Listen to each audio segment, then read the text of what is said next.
Kembali lagi bersama saya di Dek Prahasta Channel. Pertama-tama saya mengucapkan salam terlebih dahulu. Om Swastiastu. Oke teman-teman, di sini saya sedikit menceritakan sejarah Pura Pangrebongan, di mana Pura Pecilan, Pura Pangrebongan, Pura Pecilan atau yang lebih dikenal dengan nama Pura Pangrebongan merupakan salah satu pura di Denpasar yang keberadaannya sangat erat kaitannya dengan sejarah Puri di Kesiman. Pura yang terletak di sisi utara Jalan W.R. Supratman, Denpasar tersebut memiliki nilai sejarah dan tradisi unik, yakni ngerebong setiap perditepun Medangsya. Sekilas mengenai sejarahnya, awalnya Puri Kesiman bertempat di sebelah timur Sungai Ayung. Nama purinya waktu itu adalah Puri Kertalangu yang dipimpin oleh raja dari keturunan Arya Pinatih. Dalam bahasa Bali, Kertalangu berarti tertib, indah, menyenangkan.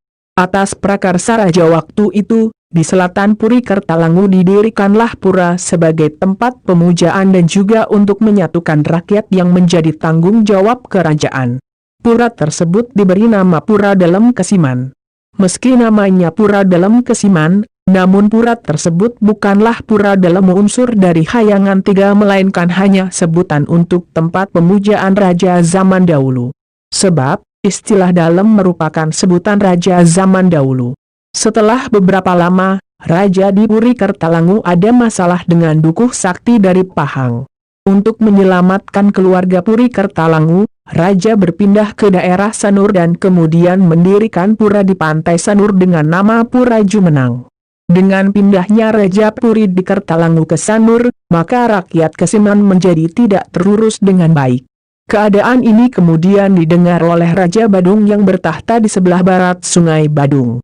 Untuk mengatasinya, maka Raja Badung, Pemecutan, mengutus putranya dan menetap di Puri Kedaton atau Puri Kesiman Ugi.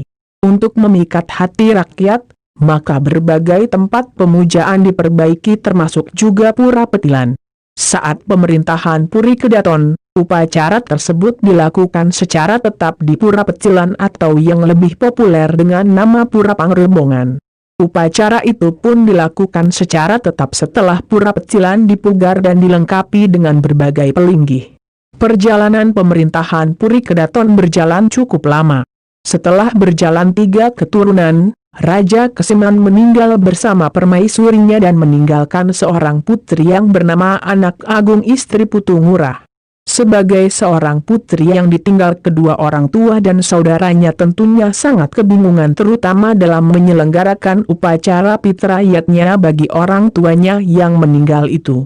Dalam keadaan itu, sang putri berkaul barang siapa yang mampu menyelenggarakan upacara pitrayatnya. Ayahnya Aa, istri Putu Ngurah Helen, bersedia menjadi istrinya dan akan setia pada sang suami.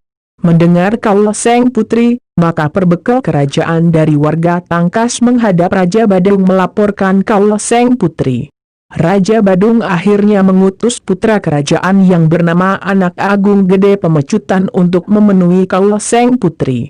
Setelah menyelenggarakan upacara pitrayatnya, akhirnya putra kerajaan menikahi sang putri. Putra Raja Badung inilah yang menjadi raja di Kesiman dengan gelar Cokorda Kesiman atau Batara Inggas. Sebagai raja baru, beliau mendirikan puri baru di sebelah barat Puri Kedaton atau Puri Kesiman baru. Untuk menguatkan dukungan rakyat di Kesiman, maka tempat pemujaan di wilayah Kesiman pun diperbaiki. Di bagian timur Pura Pecilan dibangun tempat pemujaan warga Pasek, warga Gaduh, warga Dangka. Demikian juga tempat pemujaan yang ada hubungannya dengan Pura Pecilan dipugar oleh raja. Pura tersebut antara lain Pura Kedaton, Pura Urasana, Pura Kesiman, dan Pura Torjan. Demikian juga upacara di Pura Pecilan diteruskan dan saat upacara, raja pun bersama rakyat ikut bersembahyang bersama-sama di Pura Petilan. Pengrebongan arca penambahan raja juga ikut diusung dan distanakan di Gedung Agung bersama arca Dalem Kesiman. Di Pura Pecilan Kesiman terdapat pelinggih Gedong Agung yang terletak di tengah-tengah dengan dasar bedawang nala tempat menstanakan arca. Ada juga gedong di sebelah Gedong Agung tempat menstanakan Pura Manca Pengerop dan semua pecanangan atau pratima dari seluruh pura di daerah Kesiman saat upacara pengrebongan di Pura Petilan. Pura Petilan sangat menarik karena sebagai pemersatu rakyat dengan berbagai soroh atau warga dengan berbagai profesinya, mereka disatukan atas dasar kekuatan keagamaan seperti keberadaan pura yang tidak hanya berfungsi sebagai media pemujaan pada Tuhan dan roh suci leluhur, melainkan juga untuk menjangkau aspek sosial budaya. Ya, itulah sedikit cerita sejarah Pura Pengerebongan yang saya tahu dari beberapa sumber. Apabila ada salah kata atau ucapan, saya atas nama pribadi meminta maaf sebesar-besarnya. Sekian dan terima kasih. Om Santi, Santi, Santi. Om.